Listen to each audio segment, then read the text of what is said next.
Hey there, how you going? So I thought again I'll just make a quick little video. It's a little bit easier to cover questions that are a bit more specific. However, I think if we want to really get to the bottom of if this is for you, we should just jump on a call because it's much easier to go over questions such as this in real time with you. So if you think of something else to ask as we're actually discussing it, we're able to just go ahead and address those concerns uh, in real time. So let's have a look what you've asked. Where are we? Here. Okay, so how does one stand out and make any money if a number of people are selling the same public domain books? So I've actually made a video that goes into deep detail on this subject, which I will link inside the chat here after this video. And essentially, it discusses competitive, being a competitive retailer, right? Because look, if you have two speakers, for example, like a Sony speaker and a Pioneer speaker, both speakers do the same thing, right? Both speakers make sound, both are of similar price points, but one buys one over the other based on the visual appeal, based on the marketing, based on the search result, based on so many different factors. A person will buy one over the other. And it's the same thing with books. It's no different, right?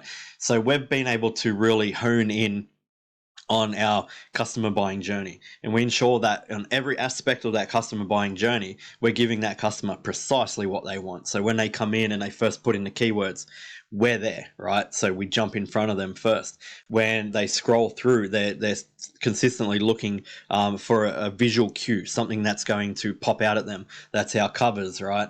Which we make beautifully, by the way.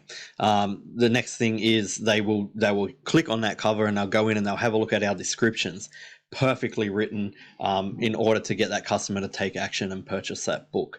So we have a massive competitive advantage over our competition that's currently out there, and we don't compete against each other, because the way that I teach to do this, and it's the best strategy, is to really look at your own sales data. So we publish a pool of books into the market that make sales, right, initially, and then we'll look at those sales and we'll determine where our sales are coming from, and then we're able to run split tests based off these sales to discover why we're making sales on that book. Is it the genre? Is it the author?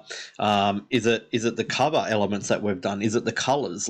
What is it that's making sales? And then we will branch off into that genre. For example, if you're a student who's making sales in the love story genre, because we can publish into any genre we want, right? Any niche. There's just millions of them available to us. And you're making sales in that love story genre, well, then you're going to branch off into that love story genre. You're going to publish more love stories. You're going to publish more from that author specifically. You're going to look at your cover elements and all those things and determine what the best structure is for you for that specific genre and publish more into that. Whereas another student might make sales in the sci-fi genre and they're off on that direction. So we don't compete against each other. There's just a million different ways that we can go in our publishing journeys, and we always follow the data, and everybody experiences different data. So again, I will post the video link where I discuss this in more detail, but essentially that's how we overcome those obstacles. We overcome them very well.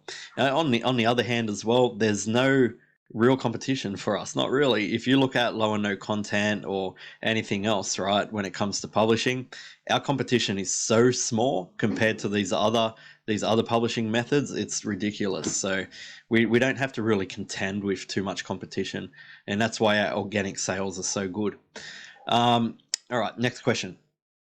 Is it 100% free to publish a book? Doesn't the cover cost, for example? 100% free, nothing to pay at all, zero, right? Every tool that we use is a free tool from the internet that doesn't require any payment at all. Our covers don't cost anything. We create them ourselves. You can do that in about 5 minutes flat and have a beautiful cover. I cover all this stuff inside the training, specifically exactly how to create your covers and create them well. We have 3 different methods to create covers, so that's covered in great detail. All right.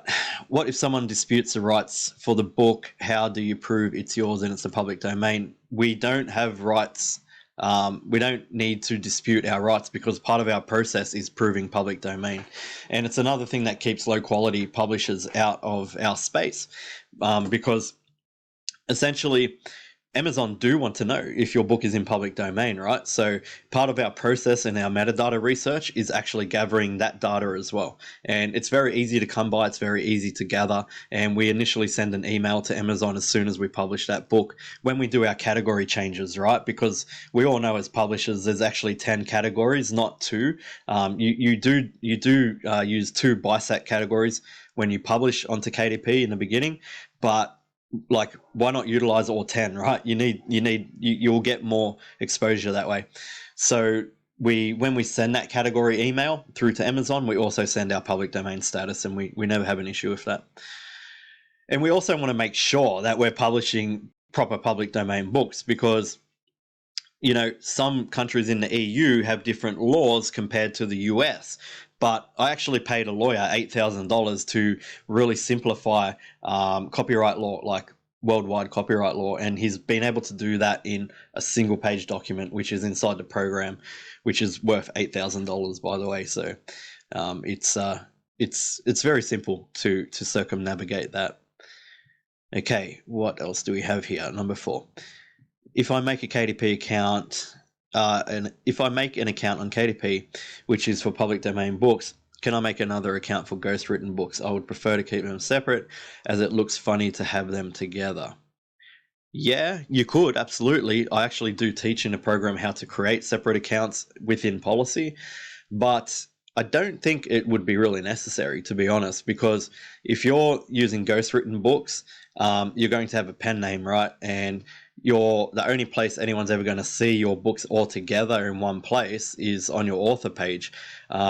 Now, when it comes to public domain, those books won't display on your author page at all, so it will never look funny. No one will ever see them together at any point in time at all, because we actually publish under the original author's name, not a pen name, nothing like that. They're not our books. We didn't write them. They're published under the original author's name. Okay, that looks like that's it. If you have any more questions, let's jump on a call and discuss it, because I think it'll just be a lot easier to really unpack all your questions and be able to discover whether this is going to be for you or not if we do it over a call. So let me know if you want to jump on a call, and let's do that. And I hope you have a great day. See ya.